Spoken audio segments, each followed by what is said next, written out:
akan selalu berganti. Kasih Tuhan tetap abadi, tak akan berubah sampai selamanya.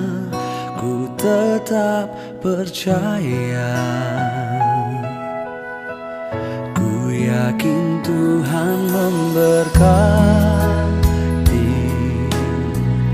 ku yakin Tuhan melindungi. Burung di udara Tuhan pelihara karena kasih-Nya. Tuhan selalu menolongku, selalu menjagaku. Sehelai di rambutku tak akan terjatuh tanpa seizin-Mu. Tuhan selalu menolongku, selalu menjagaku. Ia mengenyangkanku dan peliharaku seumur hidupku.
Shalom Bapak Ibu kekasih dalam Kristus.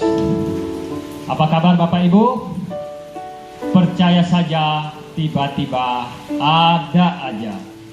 Bersyukur pagi hari ini Minggu 10 Mei 2020, tanpa terasa kita sudah berada di bulan kelima dan hari ke-10 hari ini. Semua itu karena anugerah. Di tengah-tengah badai yang melanda seluruh dunia, juga Indonesia, semua dampak di segala sektor, baik ekonomi, keamanan, apapun, sangat terasa pengaruhnya. Tetapi puji syukur kita kepada Tuhan Yesus yang selalu menolong kehidupan kita. Pagi hari ini, sebelum kita merenungkan kebenaran firman, mari saya ajak Bapak Ibu dimanapun kita berada, kita percaya bahwa urapan Tuhan tetap sama. Dia tidak melihat, tidak dibatasi ruang dan waktu. Mari kita berdoa. Haleluya. Bapa di surga, kami mengucap syukur dan terima kasih Tuhan Yesus atas kebaikan-Mu, atas anugerah-Mu Bapa. Kami boleh berada hari ini Tuhan. Pagi hari ini kami mendengarkan firman-Mu Bapa dan merenungkan sabda-Mu. Kami boleh memuji meninggikan nama-Mu Bapa. Biarlah Tuhan Engkau urapi kami semua Bapa. Kami bersyukur karena sampai hari ini Tuhan, kami boleh diberikan kesempatan Tuhan untuk merenungkan firman-Mu Bapa. Oleh sebab itu Engkau urapi hamba-Mu yang tidak mengerti apa-apa. Biarlah kuasa urapan Roh Kudus Engkau berkati hamba, urapi bibir, pikiran, suara hamba, sehingga apa yang hamba sampaikan bukan kekuatan hamba lagi, tetapi Roh Kudus yang memampukan hamba di dalam nama Tuhan Yesus. Begitu juga kami berdoa dimanapun Bapak Ibu berada saat ini Tuhan, yang menyaksikan kebenaran firman-Mu. Engkau urapi setiap hamba-hamba-Mu di dalam nama Tuhan Yesus. Biar Roh Kudus bekerja, menjamah, mengurapi setiap kami pribadi lepas pribadi, sehingga apapun yang menjadi tekanan, masalah, himpitan, kami tenang bersama Tuhan Yesus. Terima kasih Tuhan Yesus, terima kasih. Kami serahkan semuanya ke dalam tangan-Mu Bapa, hanya di dalam nama Tuhan Yesus. Mari yang percaya kita katakan amin. Bersyukur dan terima kasih kepada Tuhan, karena apapun yang kita alami sepanjang mengalami masalah, tidak henti-hentinya sampai hari ini. COVID-19 masih merajalela di mana-mana, termasuk Indonesia terus bertambah. Tetapi kita yakin dan percaya, apapun persoalan masalah kita di tengah-tengah himpitan dunia yang tidak menentu, tetapi kita masih tetap dalam perlindungan Tuhan. Pagi hari ini saya mengajak Bapak Ibu merenungkan firman Tuhan, dan saya ambil tema tenang bersama Tuhan Yesus. Mari kita lihat di Matius 14 ayat 22 sampai 33. Demikianlah firman Tuhan, saya bacakan. Sesudah itu Yesus segera memerintahkan murid-muridnya naik ke perahu dan mendahulunya ke seberang. Sementara itu ia menyuruh orang banyak pulang. Dan setelah orang banyak itu disuruhnya pulang, Yesus naik ke atas bukit untuk berdoa seorang diri. Ketika hari sudah malam, ia sendiri di situ. Perahu murid-muridnya sudah beberapa mil jauhnya dari pantai dan diombang-ambingkan gelombang karena angin sakal. Kira-kira jam 3 malam datanglah Yesus kepada mereka berjalan di atas air. Ketika murid-muridnya melihat ia berjalan di atas air, mereka terkejut dan berseru, "Itu hantu!" Lalu berteriak-teriaklah karena takut. Tetapi segera Yesus berkata kepada mereka, "Tenanglah, aku ini. Jangan takut." Lalu Petrus berseru dan menjawab dia, "Tuhan, apabila Engkau itu, suruhlah aku datang kepadamu dan berjalan di atas air." Kata Yesus, "Datanglah." Maka Petrus turun dari perahu dan berjalan di atas air mendapatkan Yesus. Tetapi ketika dirasanya tiupan angin, takutlah ia dan mulai tenggelam, lalu berteriak, "Tuhan, tolong aku." Segera Yesus mengulurkan tangannya, memegang dia dan berkata, "Hai orang yang kurang percaya, mengapa engkau bimbang?" Lalu mereka naik ke perahu dan angin pun reda. Dan orang-orang yang ada di perahu menyembah dia, katanya, "Sesungguhnya engkau anak Allah." Haleluya, puji Tuhan. Kalau kita merenungkan dari ayat ke ayat, kita mendapatkan beberapa inti yang harus kita lakukan di tengah-tengah badai kehidupan. Nah, kita lihat cerita ini, bagaimana murid-murid Yesus di dalam perahu bertolak ke seberang, dan di tengah-tengah perjalanan beberapa mil diterjang angin sakal yang sangat dahsyat. Tetapi inilah yang kita harus perhatikan, apa yang harus kita lakukan bersama dengan Yesus. Di ayat-ayat ini kita lihat murid-murid Yesus berjalan bersama Yesus dan menurut perintahnya. Nah, kalau kita lihat cerita sebelumnya, sepanjang hari Yesus berkhotbah dan banyak orang-orang mendengar firman Tuhan yang Yesus bawa itu.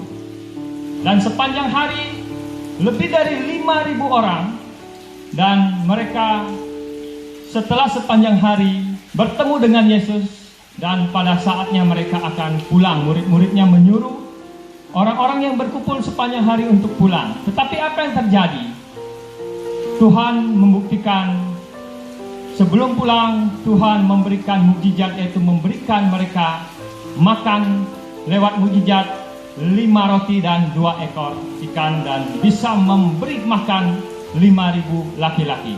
Setelah sore hari kita melihat Yesus bertolak sendirian untuk naik ke bukit berdoa kepada Bapa. Dan apa yang diperintahkan kepada murid-muridnya? Di sini saya melihat ada kedua kelompok murid Yesus. Yang pertama, yaitu murid-murid Yesus, dia suruh bertolak ke seberang, naik ke perahu. Dan yang satu lagi, yang mendengar dan sudah percaya kepada Yesus, dia suruh pulang ke rumah.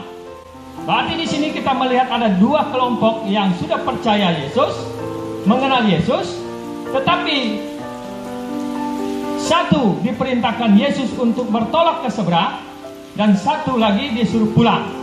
Nah, disinilah kita harus belajar bagaimana kalau kita sebagai murid-murid Yesus yang setia. Kalau Yesus yang memerintahkan, berarti apapun resikonya, apapun persoalan masalahnya yang kita hadapi, baik yang akan datang maupun yang kita alami saat ini, kita tidak perlu panik, takut, bahkan gentar. Maka saya katakan judul hari ini bahwa tenang bersama Yesus. Kalau Yesus memerintahkan segala sesuatunya, pasti Yesus akan pelihara, pasti Yesus akan menolong kita tepat pada waktunya. Nah, di sini kita lihat murid-murid Yesus begitu diperintahkan untuk naik ke perahu dan bertolak ke seberang, langsung mereka naik ke perahu. Dan Alkitab mencatat bahwa beberapa mil dari pantai mereka mengalami badai, yaitu angin sakal yang besar. Sebagai manusia, Bapak Ibu kekasih dalam Kristus, murid-murid Yesus bisa langsung bertolak kembali. Tetapi apa yang terjadi kalau kita melihat ayat-ayat ini? Tidak ada kata menyerah, tidak ada kata give up. Tetap berjuang menuju sampai ke tujuan. Itu yang harus kita lakukan, kita sebagai anak-anak Tuhan. Harus pertama kita berjalan bersama Yesus dan menuruti perintahnya.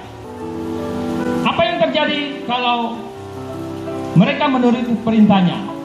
Di tengah-tengah badai gelombang yang mengamuk, tidak ada kata istilah mundur. Dia tetap berjalan meskipun badai dihadapi dalam perjalanannya. Kalau kita melihat cerita ini, bahwa sekurang-kurangnya mereka bertolak ke seberang, murid-muridnya itu sekitar jam 6-an, sekitar jam 7 malam.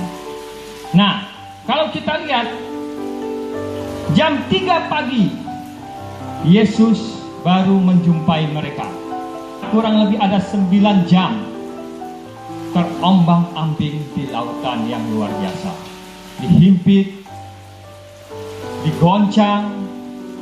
Itu menggambarkan dalam kehidupan kita. Apa yang kita alami saat ini, suatu tekanan gelombang yang luar biasa. Di tengah-tengah COVID-19 yang melanda seluruh dunia, bahkan Indonesia sampai hari ini, kita tidak tahu kapan berakhir. Tetapi yang pasti, kita harus tenang bersama Tuhan. Karena Tuhan adalah Juru Selamat kita. Dan sebagai anak-anak Tuhan, apa yang harus kita lakukan di tengah badai percobaan? Yang harus kita lakukan, kita harus berjalan bersama Yesus. Kita harus menuruti perintahnya. Saya kembali lagi di firman. Pada saat murid-muridnya sudah beberapa mil jauhnya dari pantai dan diombang-ambing gelombang karena angin sakal. Kira-kira jam 3 malam datanglah Yesus kepada mereka berjalan di atas air. Mungkin selama berjam-jam murid-muridnya merasa ketakutan, merasa dihimpit, bahkan nyawanya terancam oleh ganasnya lautan yang luar biasa. Tetapi disitulah letaknya mereka pada saat mengalami goncangan gelombang kehidupan. Disitulah pada murid-muridnya berdoa. Disitulah murid-muridnya berharap sepenuhnya kepada Yesus. Apa yang terjadi? Tuhan Yesus datang tepat pada waktunya. Jam 3 pagi, dia berjalan di atas air. Bapak Ibu yang kekasih, apa artinya dia berjalan di atas air? Berjalan di atas air membuktikan pada saat murid-muridnya mengalami masalah, di tengah badai itu mengalami air yang luar biasa. Disitulah Tuhan berjalan, menemui, mengatasi berjalan di atas air. Pada saat kita mengalami apapun, kita ingat, kita berjalan bersama Yesus dan kita menuruti perintah apa yang dilakukan. Bapak Ibu yang kekasih dalam Kristus, pada saat kita berjalan bersama Yesus, menurut perintahnya, apapun yang terjadi Bapak Ibu, ingat bahwa pertolongan Tuhan tepat pada waktunya. Apapun persoalan masalah kita, Tuhan pasti berjalan di atas masalah kita. Jangan kita melihat masalahnya, tetapi fokus kita pandang kepada Yesus dan mukjizat itu akan terjadi. Percayalah, Tuhan pasti memelihara dan menolong kita tepat pada waktunya. Jangan takut, sebab Tuhan yang menyuruh kita. Pada saat Tuhan menyuruh murid-muridnya di atas gelombang, tetapi mereka tidak binasa. Tenang, sebab kita berjalan bersama Tuhan Yesus. Ada amin Bapak Ibu. Haleluya. Yang kedua, kita harus pandanglah kepada Yesus, jangan pandang pada masalah. Maka mukjizat akan terjadi dan kita bisa berjalan di atas masalah kita bersama Tuhan Yesus. Bapak Ibu yang kekasih, kalau kita melihat murid-muridnya berjam-jam mengalami himpitan, mengalami goncangan di tengah-tengah badai lautan yang luas. Tetapi mereka tidak mundur, tetap mereka bertahan sambil berdoa dan memandang kepada Yesus. Pada waktu mereka memandang berharap kepada Yesus, jam 3 pagi, Yesus berjalan di atas air.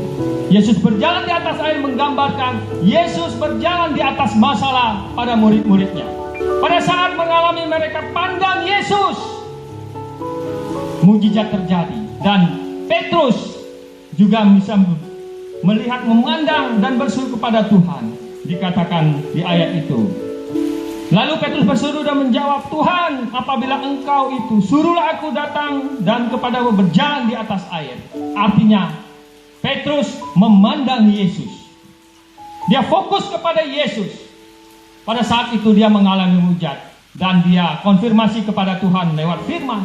Dia katakan, jika Engkau Tuhan, suruhlah aku datang. Dia berfokus dan mengandalkan sepenuhnya iman kepada Yesus. Langsung pada saat itu juga mujizat terjadi. Petrus pun bisa berjalan di atas air. Nah, Bapak Ibu, kita lihat apa yang terjadi dalam kehidupan kita. Di tengah-tengah badai ekonomi yang luar biasa, yang tidak menentu. Banyak pengangguran di mana-mana, PHK. Sakit penyakit yang terus bertambah. Kalau kita lihat di media sosial, di TV, hari lepas hari, banyak yang masih terus di Indonesia. Tetapi itulah saatnya sebagai anak-anak Tuhan, kita tidak perlu takut dalam menghadapi masalah, tetapi fokus kita hanya kepada Tuhan. Memandang Tuhan Yesus sebagai juru selamat, Dia akan membebaskan kita. Pada saat kita memandang kepada Yesus, Yesus akan berjalan di atas masalah kita. Saya berdoa di dalam nama Tuhan Yesus. Biarlah Yesus berjalan di atas masalah sakit penyakit.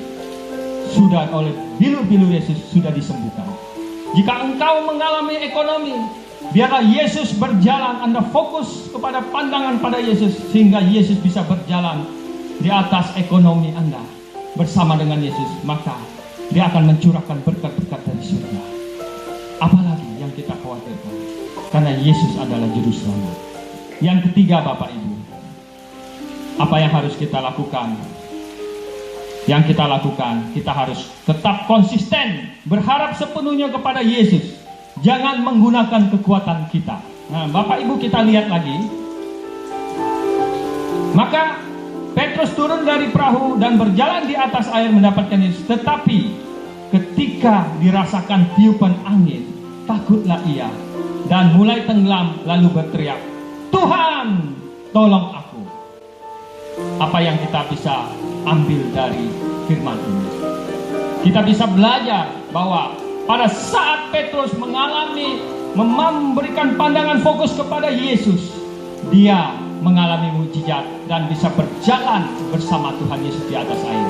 Dan pada waktu dia keluar dari perahu dan menginjak air dan bisa berjalan pada Yesus, pada waktu dia mengalami mujizat, kadangkala dia mengalami suatu kepuasan dan menggunakan kekuatan logika yang dia rasakan. Dia merasakan tiupan angin, dia merasakan kekuatan daripada logika yang dia pakai, bukan kekuatan daripada Tuhan. Bapak Ibu, kita pada saat kita memberikan pandangan kepada Yesus, meminta pertolongan kepada Yesus, pada saat kita mendapatkan mukjizat, diberkati sehat dan diberkati luar biasa, di situ kita merasa ada kepuasan. Di situ kita merasakan karena apa yang kita mendapatkan selama ini adalah kekuatan kita. Disitulah kita akan tenggelam dan jatuh. Bapak Ibu kekasih dalam Kristus, biarlah lewat kebenaran firman ini kita lihat apa yang dilakukan Petrus. Dia tenggelam dan jatuh. Dia menggunakan kekuatan logikanya, dia menggunakan kekuatan nalarnya, tidak mengandalkan dan fokus kepada Tuhan Yesus. Tetapi mari pagi hari ini saya mengajak Bapak Ibu dimanapun berada dan menyaksikan firman ini, mendengarkan firman ini. Marilah kita belajar pada saat kita diberikan kesehatan, pada saat kita diberikan berkat yang luar biasa daripada Tuhan, kita selalu fokus, kita selalu pandang dan beriman kepada Yesus sepenuhnya. Jangan mengandalkan kekuatan kita, kekuatan logika kita, apalagi mengandalkan kekuatan manusia.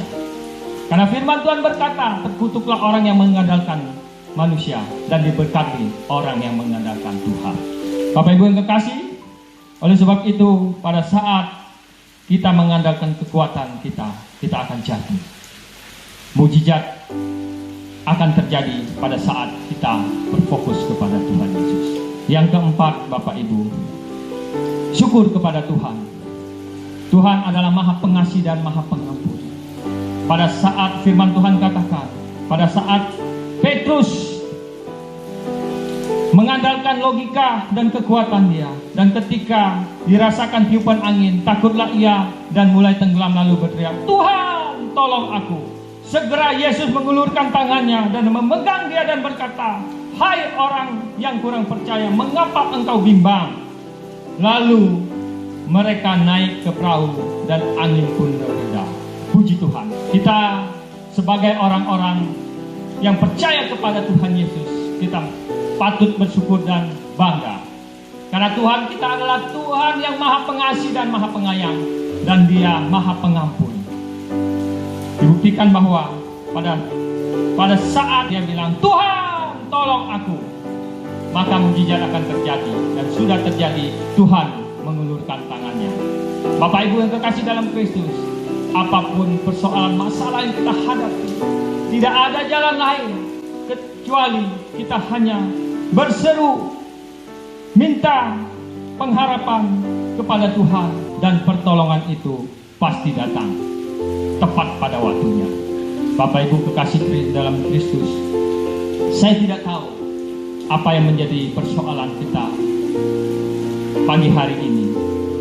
Mungkin gelombang tekanan menghimpit kita, baik ekonomi kita, sakit penyakit, keluarga, mungkin hubungan suami istri, anak dengan orang tua, apapun, percayalah. Pada saat kita mengalami, kita jangan panik, jangan takut, apalagi kita tidak mengandalkan Tuhan. Tetapi yang harus kita lakukan, kita tenang bersama Tuhan. Pada waktu kita tenang, kita bisa berdoa. Badai setiap manusia pasti ada, tetapi badai itu pasti berlalu jika kita berjalan bersama Yesus dan menurut perintahnya. Yang kedua, pandanglah kepada Yesus, jangan pandang pada masalah. Maka mujizat akan terjadi dan kita bisa berjalan di atas masalah kita bersama Tuhan Yesus. Yang ketiga, tetap konsisten bersama Yesus sepenuhnya dan jangan menggunakan kekuatan kita sendiri. Dan yang terakhir, dan tetap berseru dan berdoa kepada Yesus, dan pertolongan itu pasti ada. Bapak Ibu, memang renungan ini singkat, tetapi kata sangat memberkati kita semua, termasuk saya sangat diberkati. Saya mau memberikan kesaksian kepada Bapak Ibu di tengah badai yang tidak menentu, tetapi puji Tuhan, proyek saya di Belitung tetap berjalan dan saya tetap berdoa kepada Tuhan. Saya tetap bisa menggaji pegawai-pegawai saya yang ada di Belitung. Bukan kekuatan saya, Bapak Ibu, tetapi semua ini adalah anugerah Tuhan yang memampukan saya. Bapak Ibu yang kekasih dalam Kristus, mari saya mengajak Bapak Ibu, apapun yang kita alami saat-saat ini, janganlah takut, tetap kita tenang bersama Tuhan Yesus. Tuhan Yesus memberkati. Mari saya ajak Bapak Ibu, kita berdoa. Haleluya.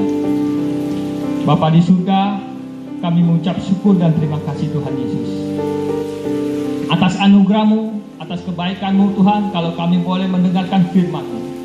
Biarlah Tuhan firman-Mu yang sederhana tetapi memberkati kami Bapa. Biarlah Engkau urapi setiap hamba-hamba-Mu yang mendengarkan firman dimanapun berada Tuhan. Engkau urapi, Engkau menjamah, Engkau memberkati. Biarlah Tuhan kami membuka hati dan pikiran kami, agar firman yang kami dengar boleh bertumbuh, berbuah, dan memberkati kami semua. Terima kasih Tuhan Yesus, terima kasih. Kami juga berdoa untuk bangsa dan negara kami. Biarlah Tuhan kami berdoa di dalam nama Tuhan Yesus. Pulihkan bangsa kami. Jauhkan kami dari segala malapetaka. Biarlah Engkau memberkati Tuhan. Pulihkan ekonomi bangsa Indonesia. Terutama biarlah Tuhan Engkau memberkati Presiden, Wakil Presiden, para menteri, dan jajarannya Tuhan. Engkau memberkati Kepala Gugus Tugas Pak Doni dan jajarannya. Begitu juga semua relawan, dokter, dan semua relawan yang terlibat. Engkau memberkati, melindungi di dalam nama Tuhan Yesus. Begitu juga kami berdoa untuk pasien-pasien yang sedang dirawat di dalam nama Tuhan Yesus. Oleh bilur-bilur Yesus sudah disembuhkan di dalam nama Tuhan Yesus. Sehingga Indonesia penuh kemuliaan-Mu Bapa. Terima kasih Bapa di surga. Kami juga berdoa untuk gereja-gereja dimanapun berada Tuhan. Biar Engkau memberkati para pemimpin gereja. Engkau memberkati, pulihkan semua gereja, persatukan dengan tali kasih-Mu. Sehingga biarlah melewat kejadian ini, kami semakin dekat pribadi lepas pribadi bersama Tuhan Yesus. Terima kasih Tuhan. Kami juga berdoa untuk Ibu Gembala kami, seluruh jemaat baik di Bekasi maupun di Serpong. Biarlah urapan-Mu sempurna, perlindungan-Mu sempurna di dalam nama Tuhan Yesus. Terima kasih Tuhan Yesus, terima kasih. Sempurnakan doa kami. Terpujilah nama-Mu Bapa. Sebelum kami mengakhiri firman dan doa ini, mari kita angkat kedua tangan kita. Kita berdoa dan menerima berkat daripada Tuhan Yesus. Tuhan memberkati engkau dan melindungi engkau. Tuhan menyinari engkau dengan wajahnya dan memberi engkau kasih karunia. Tuhan menghadapkan wajahnya kepadamu dan memberi engkau damai sejahtera. Dari Bapa, berkat dari Yesus, berkat dari Roh Kudus menyertai kita, memberkati kita mulai saat ini sampai Tuhan Yesus datang kedua kali dan sampai selama-lamanya. Mari yang percaya kita katakan amin.